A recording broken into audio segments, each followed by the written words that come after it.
Man, I just saw something that was terrifying. A carnival ride in Indiana. It was filled with young kids. It went all the way to the top. I mean, this thing had to go way, way up in the sky. I don't know how high it was, but it was high.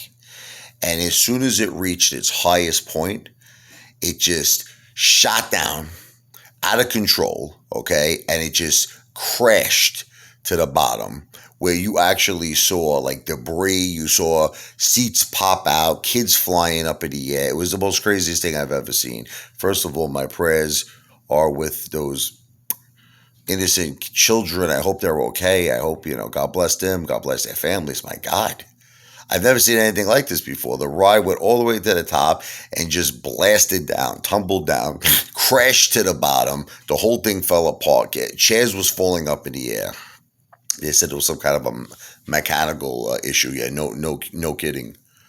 Yeah, I mean they shut the ride down. Like duh, shut the ride. That's what said the ride will be temporarily shut down. You think? This is crazy, man. I'll tell you a crazy story that happened to me one time. I was at Wildwood when I was younger. I never will forget this. I went on a ride. It was called the Serpent.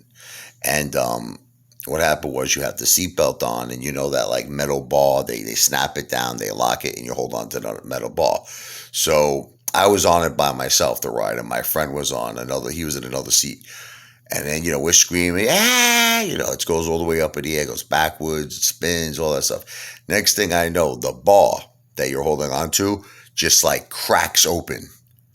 And I'm like, I'm like, I'm going to die. That's it. It's official. Literally, the only thing that was holding me in my seat was my seatbelt.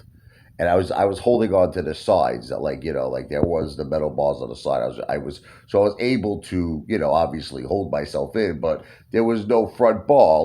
So in other words, if that seatbelt would have cracked open, I might have went flying to my death, God forbid.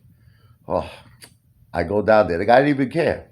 The maintenance guy. I'm telling the guy, I'm like, friggin' the friggin' bar, like it popped open. He's like, I'm sorry, would you like to ride again? I'm like, no. I'm like, you should shut the ride down, you sick lunatic. He's like, okay, we'll look into it. It's you don't realize it, but when you go on these rides, they're fun, it's exciting, but it's a risk. And I just hope all those kids in Indiana are okay.